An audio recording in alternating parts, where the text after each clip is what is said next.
প্রিয় সাংবাদিক ভাই বোনেরা এবং প্রিয় দেশবাসী, আজকে ঐতিহাসিক 16ই জুলাই আমরা সকলেই জানি জুলাই শহীদ দিবস হিসেবে সারা দেশে এই দিনটি পালিত হচ্ছে গত বছর থেকেই। আজকের সেই দিন 2024 সালের 16ই জুলাই, যেদিন এই রংপুরের মাটিতে এই রংপুরের সন্তান বেগম রোকেয়া বিশ্ববিদ্যালয়ের অকুতোভয়ী ছাত্র আবু সাঈদ বৈষম্য বিরোধী ছাত্র আন্দোলনের একজন সমন্বয়ক হিসেবে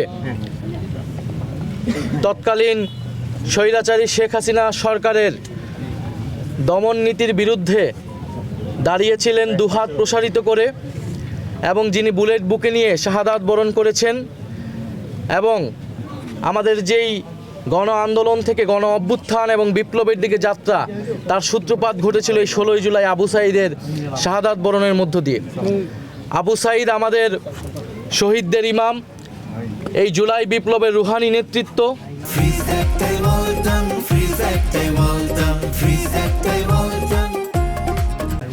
আবু সাঈদ আমাদের সকলের পূর্বসূরি। মুক্তির ও মন্দির ও স্বপ্নতলে যে হাজারো প্রাণ অকাতরে বলিদান হয়েছে, সেই সকল প্রাণের অগ্রসেনানী ছিলেন আবু সাঈদ। ফলে আবু সাঈদের এই শাহাদাত বরণকে আমরা আজকে গভীর শ্রদ্ধা ভরে স্মরণ করছি। আমরা তার জন্য দোয়া করেছি। আবু সাঈদের শাহাদাত বরণ এই দিবসে শুধু আবু সাঈদকে নয়, আবু সাঈদের পাশাপাশি শহীদ মুগ্ধ, শহীদ ওয়াসিম, শহীদ ফারহান ফায়াজ, শহীদ নাইমা সুলতানা, শহীদ রিয়াগব, শহীদ হৃদয়চন্দ্র তরুয়া সহ যে হাজারো শহীদ, 1400 শহীদ হয়েছেন, এবং 30,000 যারা আহত যোদ্ধা রয়েছেন, আমরা সকলকে শ্রদ্ধার সাথে স্মরণ করছি আজকের এই দিনে। এবং আমরা স্মরণ করছি বৈষম্যবিরোধী ছাত্র আন্দোলনে আবু সাঈদের এই সাহসিকতা উদ্বুদ্ধিত হয়ে যে সকল শ্রমিক, পেশাজীবী এবং আমাদের যে সকল অভিভাবক, শিক্ষক, সাংবাদিক, আমাদের নারীরা, আমাদের আলেম সমাজ এবং আমাদের প্রবাসী ভাই বোনেরা যারা আন্দোলনে অংশগ্রহণ করেছিল, প্রাইভেট বিশ্ববিদ্যালয়, মাদ্রাসা শিক্ষার্থী, স্কুল কলেজ, সকল স্তরের শ্রেণী পেশার মানুষ যারা আত্মত্যাগ করেছিল, আমরা তাদেরকে স্মরণ করছি।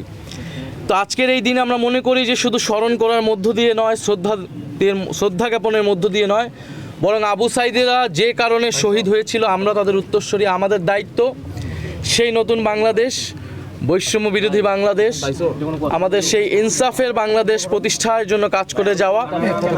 জুলাই গণ অভ্যুত্থানের পরে আমাদের দাবি ছিল 3টি: বিচার, সংস্কার এবং নির্বাচন। আমরা দেখেছি নির্বাচন হয়েছে, কিন্তু বিচার সংস্কারে বাংলাদেশের জনগণ পায়নি এখনো। বিচারে আবু সাঈদের যে মামলার রায়, সেই মামলার রায় আমরা পেয়েছি, কিন্তু সেই মামলার রায় কিন্তু এখনো কার্যকর হয়নি, এবং সেই মামলার রায় নিয়ে আপিল করা হয়েছে। চিফ প্রসিকিউটরের দায়িত্ব সুপ্রিম কোর্টে সে আপিল যাতে দ্রুত সময়ের মধ্যে 60 দিনের মধ্যে শুনানি হওয়ার বাধ্যবাধকতা রয়েছে। আমরা কিন্তু কোনো আপডেট পাইনি, আজকের দিনে কোনো আপডেট আমরা পাইনি। ফলে আমরা আহ্বান থাকবে সরকার এবং চিফ প্রসিকিউটর ট্রাইব্যুনাল থেকে এই রায়ের আপিলের শুনানি কার্যক্রম দ্রুত সম্পন্ন করে আমরা রায় দেখতে চাই। রায় অনেকগুলো হয়েছে, রায় কার্যকর দেখতে চায় বাংলাদেশের জনগণ। এবং আবু সাঈদের যে মামলার রায়, সেই মামলার রায়ের আসামি কিন্তু শেখ হাসিনা নিজেও, এবং সেই রায়ে শেখ হাসিনাকে ফাঁসির দণ্ড দেওয়া হয়েছে। এবং আমরা আশা করব সরকার দ্রুত সময়ের মধ্যে শেখ হাসিনাকে দেশে এনে ফাঁসির রায় কার্যকর করবে, এবং অন্য সকল যে মামলার রায় আসে দ্রুত সময়ের মধ্যে সেই মামলার রায় প্রদান করে, রায় কার্যকর করে যারা জুলাই গণ অভ্যুত্থানে বিপ্লবে ভিকটিম রয়েছে, যে শহীদ পরিবাররা রয়েছে, তারা ন্যায় বিচার পাবে। দ্বিতীয়ত আসতেছে সংস্কার। আমরা মনে করি জুলাই গণ অভ্যুত্থানের এই বিপ্লবের সুফলকে সকলের কাছে পৌঁছে দিতে হলে রাষ্ট্র সংস্কারের কোনো বিকল্প নেই।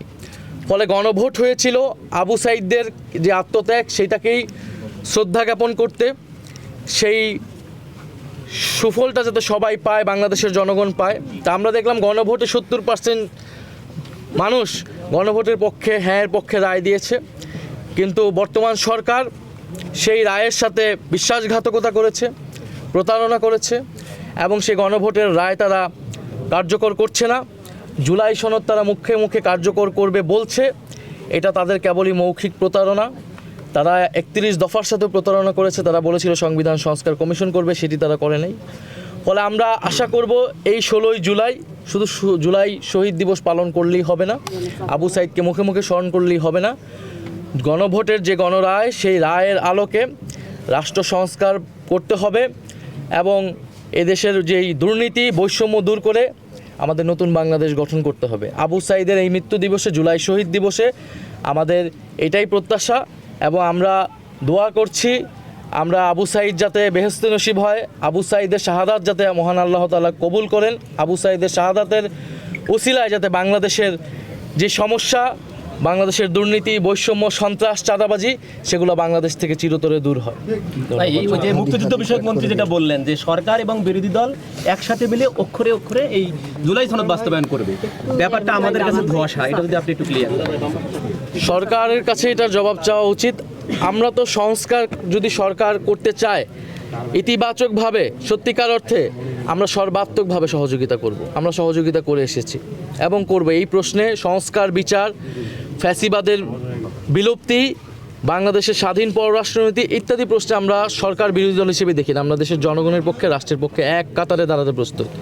কিন্তু আমরা সেরকম কোনো আলামত আমরা সরকারের কোনো আচরণে আমরা দেখতে পাচ্ছি না। ফলে জুলাই সনদ গণভোটের রায়ের আলোকেই বাস্তবায়ন করতে হবে, তাদের নোট অফ ডিসেন্টের আলোকে বাস্তবায়ন করলে সেইখানে আমাদের কোনো সহযোগিতা তো থাকবেই না, আমাদের কোনো অংশগ্রহণও থাকবে না। আবু সাইদের পরিবারের সঙ্গে যখনই আমাদের কথা হয় ওনারা বলেন যে আবু সাইদের মৃত্যুর পরে যে ফেসিবাদ বিরোধী দলগুলোর ঐক্য হয়েছিল সেটা অনেকখানি ফাটল ধরেছে, এই আক্ষেপ তাদের গতকালকে আমরা শুনেছি। এই ঐক্য আসলে নষ্ট করছে কেন? আমরা মনে করি যে জুলাইকে স্মরণের প্রশ্নে, ফ্যাসিবাদের বিরুদ্ধের প্রশ্নে আমাদের ন্যূনতম জাতীয় ঐক্য এখনও আছে, থাকবে। আমাদের যেটা এখন অনৈক্য এবং বা আমি বলবো ভিন্ন মতের জায়গাটা হচ্ছে বাংলাদেশের সংস্কার প্রক্রিয়া এবং বিচার প্রক্রিয়া। সেটা যদি এই সরকারের দায়িত্ব, এখন যেহেতু সরকার দায়িত্বে রয়েছে, সেটা যদি তারা দ্রুত করে সেই ঐক্য আরও অটুট হবে। আর সেখানে যদি কোনো ধরনের বিশ্বাসঘাতকতা আমরা দেখি, সেখানে যদি কোনো ধরনের গড়িমসি আমরা দেখি, তাহলে অবশ্যই বাংলাদেশের জনগণ এবং জাতীয় নাগরিক পার্টি আমাদের সেই আপোষকামিতার বিরুদ্ধে অবশ্যই দাঁড়াবে। শেষ করি। ধন্যবাদ।